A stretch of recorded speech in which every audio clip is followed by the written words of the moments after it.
ಕಳೆದ 3 ವರ್ಷಗಳಿಂದ ಭಾರತೀಯ ಜನತಾ ಪಕ್ಷದಲ್ಲಿ ಗುರುತಿಸಿಕೊಂಡಿದ್ದ ಪ್ರಮುಖ ನೇತಾರ ಕಳಕಪ್ಪ ಕಂಬಳಿ ಭಾರತೀಯ ಜನತಾ ಪಕ್ಷದ ಪ್ರಾಥಮಿಕ ಸದಸ್ಯತ್ವ ಸ್ಥಾನಕ್ಕೆ ರಾಜೀನಾಮೆಯನ್ನು ಸಲ್ಲಿಸಿದ್ದಾರೆ. ಮುಂದಿನ ತಮ್ಮ ನಡೆಯನ್ನು ನಿಗೂಢವಾಗಿ ಇರಿಸಿಕೊಂಡಿದ್ದಾರೆ. ಮೊದಲು ಕಾಂಗ್ರೆಸ್ ಪಕ್ಷದ ಪ್ರಮುಖರಾಗಿ ಗುರುತಿಸಿಕೊಂಡಿದ್ದ 3 ವರ್ಷಗಳ ಹಿಂದೆ ಕಾಂಗ್ರೆಸ್ ಪಕ್ಷ ತೊರೆದು ಭಾರತೀಯ ಜನತಾ ಪಕ್ಷ ಸೇರಿಕೊಂಡಿದ್ದ ಕಳಕಪ್ಪ ಕಂಬಳಿ ಅವರು ಪಕ್ಷದ ಪ್ರತಿಯೊಂದು ಚಟುವಟಿಕೆಗಳಲ್ಲಿ ಪಾಲ್ಗೊಂಡು ತಮ್ಮ ಸೇವೆಯನ್ನು ಸಲ್ಲಿಸಿದರು. ಆದರೆ ಬಿಜೆಪಿ ಪಕ್ಷದ ಧುರೀಣರು ಕಳಕಪ್ಪ ಕಂಬಳಿ ಅವರಿಗೆ ಸೂಕ್ತ ರೀತಿಯಲ್ಲಿ ಸ್ಪಂದಿಸದ ಕಾರಣ ಹಾಗೂ ಬೇರೆ ರೀತಿ ಬೇಸರ ತರಿಸುವಂತೆ ವರ್ತಿಸಿದ್ದು ಅನಿವಾರ್ಯವಾಗಿ ಪಕ್ಷ ತೊರೆಯುತ್ತಿರುವುದಾಗಿ ಪತ್ರಿಕಾಗೋಷ್ಠಿಯಲ್ಲಿ ತಿಳಿಸಿದರು. ಸದ್ಯ ರಾಜಕೀಯವಾಗಿ ಯಾವುದೇ ಪಕ್ಷಕ್ಕೆ ಸೇರ್ಪಡೆಗೊಳ್ಳದೆ ಪ್ರಸಕ್ತ ಲೋಕಸಭಾ ಚುನಾವಣೆಯಲ್ಲಿ ರಾಜಶೇಖರ್ ಹಿಟ್ನಾಳ್ ಅವರಿಗೆ ಬಾಹ್ಯ ಬೆಂಬಲ ನೀಡುತ್ತಿದ್ದು ಬಿಜೆಪಿ ಪಕ್ಷ ಸೇರಿದ್ದು ಬದುಕಿನ ನಿರ್ಧಾರವಾಗಿದೆ ಎಂದು ಬೇಸರ ವ್ಯಕ್ತಪಡಿಸಿದರು. Mallayya ಗದುಗಿನ Kalyana Karnataka news bureau Kuknoor. ಬಿಜೆಪಿನೂ ಅಲ್ಲಿ ನಿಮ್ಗೆ ಹೋಗ್ಲಿಲ್ಲೋ ಏನೋ ನಿಮ್ಮ ಆಂತರಿಕ ಸಮಸ್ಯೆಗಳು ನಮ್ಗೆ ಗೊತ್ತಾಗಲ್ಲ. ಬಟ್ ಅಲ್ಲಿ ಬಿಟ್ರಿ ಈ ಮತ್ತೆ ಒಳ್ಳೆ ಕಾಂಗ್ರೆಸ್ ಒಲವು ತೋರಿಸ್ತೀವಿ.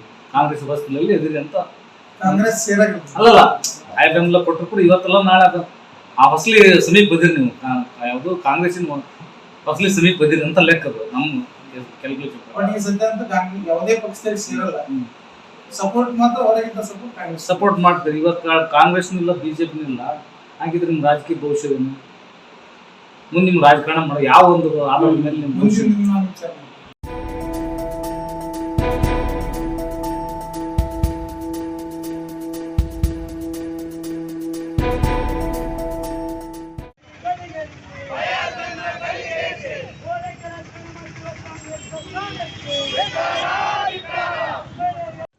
ಹುಬ್ಬಳ್ಳಿಯ ಬಿವಿಬಿ ಕಾಲೇಜಿನ ವಿದ್ಯಾರ್ಥಿನಿ ನೇಹಾ ಹಿರೇಮಠ್ ಹಾಗೂ ಯಾದಗಿರಿ ದಲಿತ ಯುವಕ ರಾಕೇಶ್ ಹತ್ಯೆ ಖಂಡಿಸಿ ಕುಕನೂರು ಪಟ್ಟಣದಲ್ಲಿ ಹಿಂದೂ ಜಾಗರಣಾ ವೇದಿಕೆ, ಬಜರಂಗ ದಳ ಹಾಗೂ ಹಿಂದೂ ಪರ ಸಂಘಟನೆಗಳಿಂದ ಬೃಹತ್ ಪ್ರತಿಭಟನಾ ಮೆರವಣಿಗೆ ನಡೆಸಲಾಯಿತು. ಪ್ರತಿಭಟನಾ ಮೆರವಣಿಗೆಯು ಪಟ್ಟಣದ ಶ್ರೀ ಮಹಾಮಾಯಿ ದೇವಿ ದೇವಸ್ಥಾನದಿಂದ ಹೊರಟು ಪಟ್ಟಣದ ಪ್ರಮುಖ ರಾಜಬೀದಿಗಳಲ್ಲಿ ತೆರಳಿ ನೇಹಾ ಹಿರೇಮಠ್ ಹಾಗೂ ದಲಿತ ಯುವಕ ರಾಕೇಶ್ ಹತ್ಯೆಗೈದವರ ವಿರುದ್ಧ ಹಾಗೂ ರಾಜ್ಯ ಸರ್ಕಾರದ ವಿರುದ್ಧ ಘೋಷಣೆಗಳನ್ನು ಕೂಗುತ್ತಾ ಸಾಗಿದರು. ನಂತರ ಭಾರತೀಯ ಜನತಾ ಪಾರ್ಟಿ ಯಲಬುರ್ಗಾ ಮಂಡಲದ ಅಧ್ಯಕ್ಷ ಮಾರುತಿ ಗಾಂವ್ಕರ್ ಮಾತನಾಡಿ, ಕಾಂಗ್ರೆಸ್ ಸರ್ಕಾರ ಅಧಿಕಾರಕ್ಕೆ ಬಂದ ನಂತರ ರಾಜ್ಯದಲ್ಲಿ ಕಾನೂನು ಸುವ್ಯವಸ್ಥೆ ಹದಗೆಟ್ಟಿದೆ. ರಾಜ್ಯದಲ್ಲಿ ಮಹಿಳೆಯರಿಗೆ, ಯುವಕರಿಗೆ, ದಲಿತರಿಗೆ ರಕ್ಷಣೆ ಇಲ್ಲದಂತ ಪರಿಸ್ಥಿತಿ ನಿರ್ಮಾಣವಾಗಿದೆ. ಕೂಡಲೇ ಸರ್ಕಾರ ಕೊಲೆಪಾತಕಿಗಳಿಗೆ ಕಠಿಣ ಕ್ರಮ ಕೈಗೊಳ್ಳಬೇಕು. ಅವರನ್ನ ಗಲ್ಲು ಶಿಕ್ಷೆಗೆ ಗುರಿಪಡಿಸಬೇಕು. ಇಲ್ಲದಿದ್ದರೆ ರಾಜ್ಯ ಸರ್ಕಾರ ಅವರನ್ನ ನಮಗೆ ಒಪ್ಪಿಸಬೇಕು ಎಂದು ಹೇಳಿದರು. ಎನ್ಕೌಂಟರ್ ಅಂತ ಶಿಕ್ಷೆ ಆಗ್ಬೇಕು, ಮಾಡಬೇಕು. ಇಡೀ ಪಬ್ಲಿಕ್ಕಿಗೆ ಹಿಂದೂ ಏನು ನಾಗರಿಕರ ಅವ್ರನ್ನ ಒದಗಿಸ್ಬೇಕು. ಅವ್ರ ಕಡೆ ಈ ಕಠಿಣ ಶಿಕ್ಷೆ ಕೊಡೋದಾಗಲಿಲ್ಲ ಅಂದ್ರೆ ನಮ್ಮೆಲ್ಲ ಹಿಂದೂ ಪರ ಸಂಘಟನೆಗಳನ್ನ ಅವ್ರನ್ನ ಒಪ್ಪಿಸ್ಬೇಕು. ಅಂದ್ರೆ ಅವ್ರಿಗೆ ಕೊಡ್ತಕ್ಕಂಥ ಶಿಕ್ಷೆ ಇಡೀ ರಾಜ್ಯಕ್ಕೆ ಒಂದು ಮಾದರಿ ಆಗಬೇಕು. ಅಂತ ಒಂದು ಕಠಿಣ ಒಂದು ಶಿಕ್ಷೆಯನ್ನು ಕೊಟ್ರ ಹಿಂದೂ ಪರ ಸಂಘಟನೆಗಳಾಗಲಿ, ಯಾವುದೇ ಮುಸ್ಲಿಂ ಸಂಘಟನೆಗಳಾಗಲಿ, ಯಾವುದೇ ಒಂದು ನಾಗರಿಕರಿಗೆ ಇಂಥ ಹತ್ಯೆ ಆಗೋದಿಲ್ಲ. ಅದಕ್ಕೆ ಈ ಸರ್ಕಾರ ಇದಕ್ಕೆ ಕಣ್ಣು, ಬಾಯಿ, ಕಿವಿ ಯಾವುದೂ ಇಲ್ಲ. ಅದಕ್ಕೆ ಇದನ್ನು ಎಚ್ಚೆತ್ತಬೇಕಾದ್ರೆ ನಾವು ಬೀದಿಗಿಳಿಯ ಪ್ರಸಂಗ ಬಂದಿದೆ. ಹೆಣ್ಣು ಮಕ್ಕಳಿಗೆ ರಕ್ಷಣೆ ಇಲ್ಲ, ದಲಿತರಿಗೆ ರಕ್ಷಣೆ ಇಲ್ಲ. ಇಂಥ ಸರ್ಕಾರವನ್ನು ನಾವೆಲ್ಲರೂ ಆದಷ್ಟು ಕಿತ್ತು ಹೋಗೋದು ಒಳ್ಳೆಯ ಸರ್ಕಾರ ರಚನೆ ಮಾಡಬೇಕು. ಅದಕ್ಕೆ ಇವ್ರಿಗೊಂದು ಎಚ್ಚರಿಕೆ ಗಂಟೆ ಏನಂದರೆ, ಮುಂದಿನ ದಿನಮಾನಗಳಲ್ಲಿ ಏನಾದರೂ ಅವರಿಗೆ ಕಠಿಣ ಶಿಕ್ಷೆ ಆಗಲಿಲ್ಲ ಅಂದರೆ ಇನ್ನೂ. ನಂತರ ಹಿಂದೂ ಮುಖಂಡ ಮಂಜುನಾಥ್ ನಾಡಗೌಡರ್ ಮಾತನಾಡಿ, ಕಾಂಗ್ರೆಸ್ ಅಧಿಕಾರಕ್ಕೆ ಬಂದರೆ ದೇಶದ ಸಂಪತ್ತಿನ ವಿಭಜನೆ ಹೇಳಿಕೆಯನ್ನ ನೀಡಿದ್ದಾರೆ. ಕಾಂಗ್ರೆಸ್ನ ಸಾಗರೋತ್ತರ ಅಧ್ಯಕ್ಷ ಶ್ಯಾಮ ಪಿತ್ರೋಡ್ ಪಿತ್ರಾರ್ಜಿತ ಆಸ್ತಿಯನ್ನ ಸರ್ಕಾರ ಮುಟ್ಟುಗೋಲು ಹಾಕಿಕೊಳ್ಳುವ ಕಾನೂನು ತರುತ್ತೇವೆ ಎಂದು ಹೇಳಿಕೆಯನ್ನ ನೀಡಿದ್ದಾರೆ. ಇದರಿಂದ ಬಹುಸಂಖ್ಯಾತ ಹಿಂದೂಗಳ ಆಸ್ತಿಯ ಮೇಲೆ ಕಾಂಗ್ರೆಸ್ ಕಣ್ಣು ಹಾಯಿಸಿದ್ದು ನಮ್ಮೆಲ್ಲರ ರಕ್ಷಣೆಗಾಗಿ ಮುಂದಾಗುವಂತಹ ಸನ್ನಿವೇಶ ನಿರ್ಮಾಣವಾಗಿದೆ. ಎಲ್ಲಾ ಹಿಂದೂಗಳು ಈ ಬಾರಿಯ ಲೋಕಸಭಾ ಚುನಾವಣೆಯಲ್ಲಿ ಕಾಂಗ್ರೆಸ್ ಪಕ್ಷಕ್ಕೆ ತಕ್ಕ ಪಾಠವನ್ನ ಕಲಿಸಬೇಕಿದೆ ಎಂದು ಹೇಳಿದರು.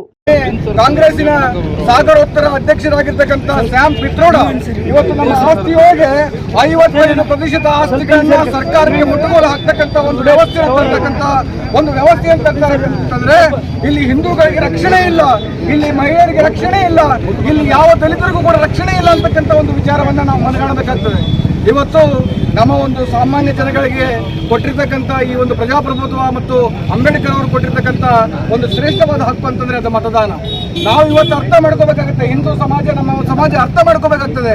ನಮ್ಮ ಒಂದು ರಾಷ್ಟ್ರವನ್ನು ಮುನ್ನಡೆಸೋದಕ್ಕೋಸ್ಕರ, ನಮ್ಮ ರಾಜ್ಯವನ್ನು ಮುನ್ನಡೆಸೋದಕ್ಕೋಸ್ಕರ, ನಮ್ಮ ಊರನ್ನು ಮುನ್ನಡೆಸೋದಕ್ಕೋಸ್ಕರ ಯಾರು ರಕ್ಷಣೆಗೆ ನಿಲ್ತಾರೆ ಅವರನ್ನು ಗೆಲ್ಲಿಸ್ತಕ್ಕಂಥ ಒಂದು ಪ್ರಾಮಾಣಿಕ ಪ್ರಯತ್ನವನ್ನು ನಾವು ಮಾಡಬೇಕಾಗ್ತದೆ. ನಾ ಇವತ್ತು ಪಾರ್ಟಿ ಅಂತ ಮಾತಾಡೋದಿಲ್ಲ, ಇವತ್ತು ಅರ್ಥ ಮಾಡ್ಕೋಬೇಕಾಗ್ತದೆ. ಇವತ್ತು ಭಯ. ಬಿಜೆಪಿ ರಾಜ್ಯ ಸಮಿತಿ ಸದಸ್ಯ ಶಿವಲೀಲಾ ದಳವಾಯಿ ಮಾತನಾಡಿ, ಹಿಂದೂ ಧರ್ಮವನ್ನು ಮುಟ್ಟುಗೋಲು ಹಾಕುವ ಉದ್ದೇಶದಿಂದ ಅಲ್ಪಸಂಖ್ಯಾತರು ಶಾಲಾ ಕಾಲೇಜುಗಳಿಗೆ ತೆರಳುವ ಹಿಂದೂ ಯುವತಿಯರನ್ನ ಲವ್ ಜಿಹಾದ್ ಎಂಬ ವ್ಯೂಹಕ್ಕೆ ಸಿಲುಕಿಸಿ ಮತಾಂತರ ಮಾಡುತ್ತಿದ್ದಾರೆ. ಅದಕ್ಕೆ ಒಪ್ಪದ ಯುವತಿಯರನ್ನ ಕೊಲೆ ಮಾಡುತ್ತಿದ್ದಾರೆ. ಕಾಂಗ್ರೆಸ್ ಪಕ್ಷ ಇದಕ್ಕೆಲ್ಲ ಕುಮ್ಮಕ್ಕು ನೀಡುತ್ತಿದ್ದು ಹಿಂದೂ ಯುವತಿಯರು ಪ್ರಜ್ಞಾವಂತರಾಗಬೇಕಿದೆ ಎಂದು ಹೇಳಿದರು.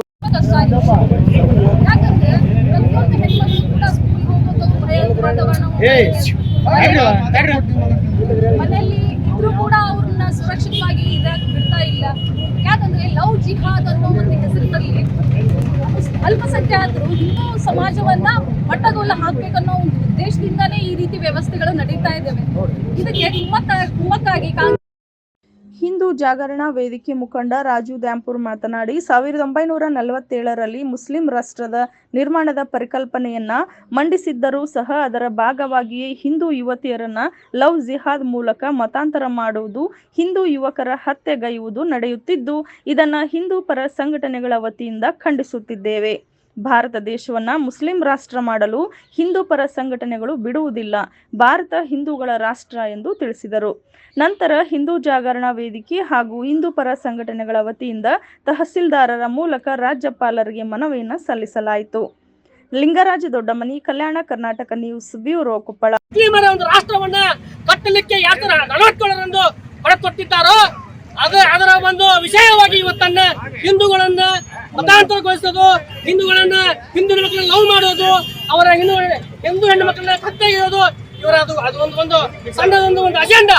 ಇದರಿಂದ ನಾವಂತೂ ಹಿಂದೂ ಜಾಗರಣ ವೇದಿಕೆ ಮತ್ತು ವಿಶ್ವ ಹಿಂದೂ ಪರಿಷತ್ ಬಜರಂಗ ದಳ ನಮ್ಮ ದೇಶವನ್ನ, ನಮ್ಮ ರಾಜ್ಯವನ್ನ, ಹಿಂದೂ ರಾಜ್ಯವನ್ನಾಗಿ ಹಿಂದೂ ದೇಶವನ್ನಾಗಿ ಉಳಿಸ್ತೀವಿ ಎಂದು ಹೇಳುತ್ತಾ ಈ ಒಂದು ಜೈ ಶಿವಾಜಿ, ಜೈ ಭವಾನಿ, ಜೈ ಶಿವಾಜಿ, ಜೈ ಭವಾನಿ, ಜೈ ಭವಾನಿ, ಜೈ ಶಿವಾಜಿ, ಜೈ ಭವಾನಿ, ಜೈ ಶಿವಾಜಿ.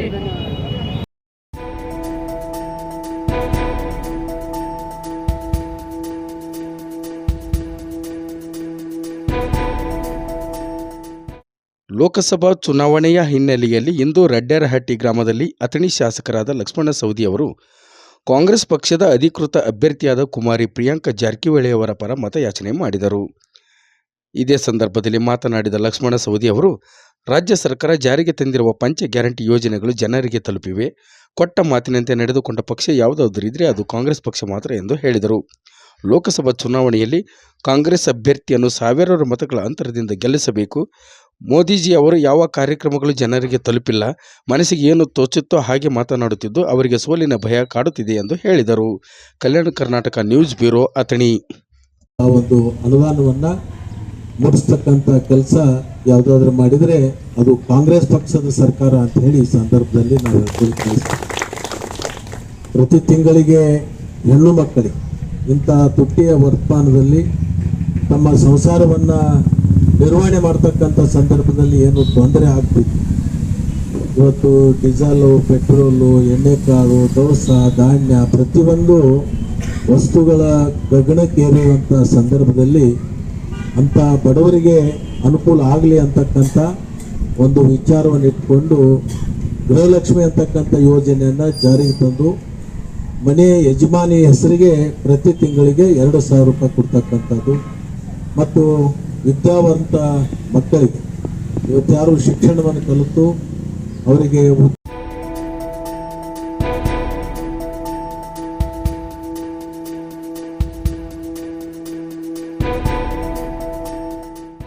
ಕೊಪ್ಪಳ ನಗರದ ಮಳೆಮಲ್ಲೇಶ್ವರ ದೇವಸ್ಥಾನದ ಕಲ್ಯಾಣ ಮಂಟಪದಲ್ಲಿ ಸಾಲ್ಮನಿ ಬಂಧುಗಳ ಮದುವೆ ಸಮಾರಂಭದಲ್ಲಿ ನವವಧುವರರಿಂದ ಮತದಾನ ಜಾಗೃತಿ ಅಭಿಯಾನ ಕಾರ್ಯಕ್ರಮ ನಡೆಯಿತು.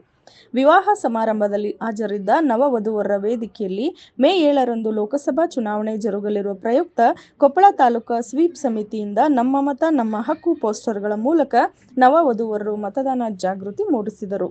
ಕಾರ್ಯಕ್ರಮದಲ್ಲಿ ತಾಲೂಕಾ ಸ್ವೀಪ್ ನೋಡಲ್ ಅಧಿಕಾರಿ ಹಾಗೂ ತಂಡ ನವವಧುವರರಿಗೆ ಅಕ್ಷತೆ ಹಾಕುವುದರ ಮೂಲಕ ಶುಭ ಹಾರೈಸಿದರು.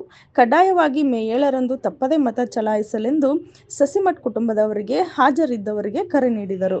ಸೆಲ್ಫಿ ಸ್ಟ್ಯಾಂಡ್ನಲ್ಲಿ ಫೋಟೋ ತೆಗೆಸಿಕೊಂಡು ವಧುವರರು ತಾಲೂಕಾ ಪಂಚಾಯತ್ ವತಿಯಿಂದ ಸಿದ್ಧಪಡಿಸಲಾಗಿದ್ದ ಸಾರ್ವತ್ರಿಕ ಲೋಕಸಭಾ ಚುನಾವಣೆಯ ಸೆಲ್ಫಿ ಸ್ಟ್ಯಾಂಡ್ನಲ್ಲಿ ನವವಧುವರರು ಮತದಾನ ಮಾಡುವ ಕುರಿತು ಫೋಟೋ ತೆಗೆಸಿಕೊಂಡರು. ತಾಲೂಕಾ ಸ್ವೀಪ್ ನೋಡಲ್ ಅಧಿಕಾರಿ ಹನುಮಂತಪ್ಪ, ತಾಲೂಕಾ ಐಇಸಿ ಸಂಯೋಜಕ ದೇವರಾಜ್ ಪತ್ತಾರ್, ತಾಲೂಕಾ ಸ್ವೀಪ್ ಸಮಿತಿಯ ಸದಸ್ಯರಾದ ಬಸವರಾಜ್ ಬಳಿಗಾರ್, ಸಾಲ್ಮನಿ ಕುಟುಂಬದ ಸದಸ್ಯರು ಹಾಜರಿದ್ದರು. Lokesh Bhajantri, Kalyana Karnataka news bureau, Koppal.